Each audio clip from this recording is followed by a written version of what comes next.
નમસ્કાર મિત્રો, ગુજરાતી યોજના ઉપર આપનું સ્વાગત છે. ઉજા નાગરિક સહકારી બેંક લિમિટેડ દ્વારા compliance officer, IT clerk, godown keeper cum ક્લર્કની જગ્યા બહાર પાડવામાં આવી છે. તેની લાયકાત, અનુભવ, ક્યારે અરજી કરવાની છે તેની માહિતી આપણે આજના વિડીયોમાં મેળવશું.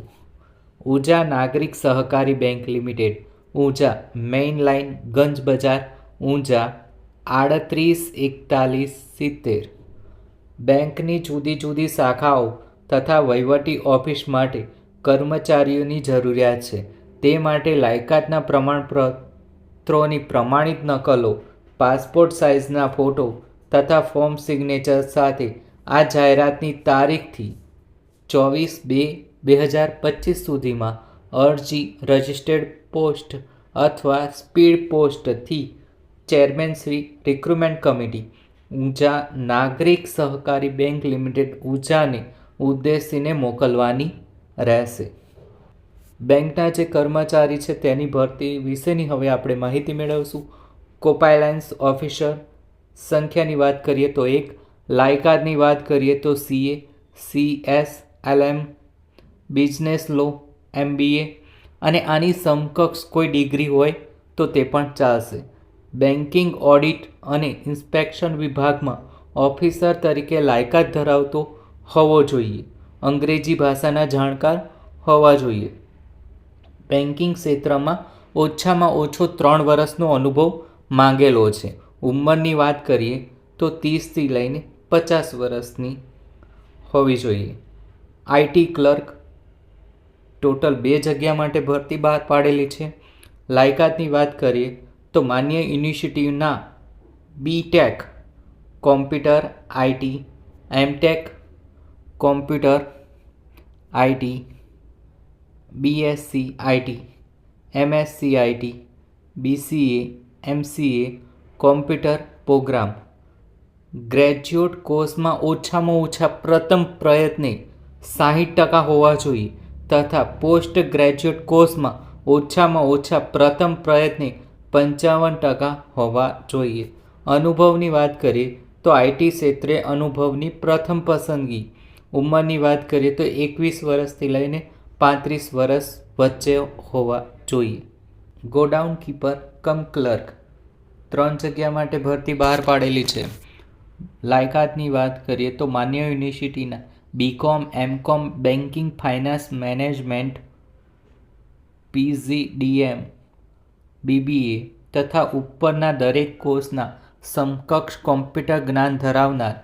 નોંધની વાત કરીએ તો ગ્રેજ્યુએટ કોર્સમાં ઓછામાં ઓછા પ્રથમ પ્રયત્ને 60% તથા પોસ્ટ ગ્રેજ્યુએટ કોર્સમાં ઓછામાં ઓછા પ્રથમ પ્રયત્ને 55% હોવા જોઈએ. અનુભવની વાત કરીએ તો બેન્કિંગ ક્ષેત્રે અનુભવની પ્રથમ પસંદગી આપવામાં આવશે. ઉંમરની વાત કરીએ તો 21 વર્ષથી લઈને 35 વર્ષની વચ્ચે.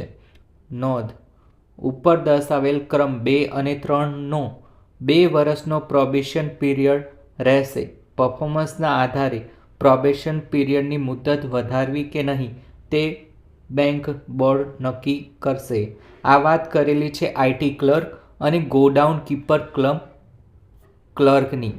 ઉપર દર્શાવેલ ક્રમ 1ની જગ્યાએ શોર્ટલિસ્ટ થયેલ ઉમેદવારોને મૌખિક કસોટીમાંથી પસાર થવાનું રહેશે તથા આ પોસ્ટ અંગેની જવાબદારીઓની માહિતી બેંકની વેબસાઇટ www.unsb.co.in ઉપર મૂકેલ છે. ઉપર દર્શાવેલ ક્રમ 2 અને 3ની જગ્યાના શોર્ટલિસ્ટ થયેલ ઉમેદવારનું લેખિત તથા મૌખિક કસોટીમાંથી પસાર થવાનું રહેશે. નંબર 2 અને 3 આઈટી ક્લર્ક અને ગોડાઉન કીપર ક્લર્ક તેમને લેખિત પેપર પણ આવશે, સાથે ઇન્ટરવ્યૂ પણ આપવાનું રહેશે. અરજી માટેના કવર ઉપર જે પોસ્ટ માટે અરજી કરેલ હોય તે સ્પષ્ટ લખવાનું રહેશે. મુદત વીતેથી આવેલ અરજીઓ ઉપર વિચારણા કરવામાં આવશે નહીં. એક ઉમેદવાર ફક્ત એક જ પોસ્ટ માટે અરજી કરી શકશે. જો કોઈ પણ ઉમેદવાર એકથી વધુ પોસ્ટ માટે અરજી કરશે તો તેમની અરજી માન્ય રાખવામાં આવશે નહીં અને તેમણે કરેલ તમામ અરજી રદ ગણાશે. નોકરીની અરજી માટેનું અરજી ફોર્મ બેંકની વેબસાઇટ www.unsb.co.in પરથી મેળવી લેવાનું રહેશે. અરજી કરવાનું ફોર્મ નીચેની લિંક ઉપરથી પણ તમે ડાઉનલોડ કરી શકશો. અરજીમાં ખોટી વિગત આપનારની અરજી રદબાતલ થશે. અરજદારની અરજીઓ ઉપર નિમણૂક અંગેની તમામ કાર્યવાહી કરવાનો અને નિર્ણય લેવાનો બેંકને અબાધિત અધિકાર રહેશે અને બેંકનો નિર્ણય આખરી ગણાશે. સ્થળ છે ઊંઝા. તારીખ 1/2/2025.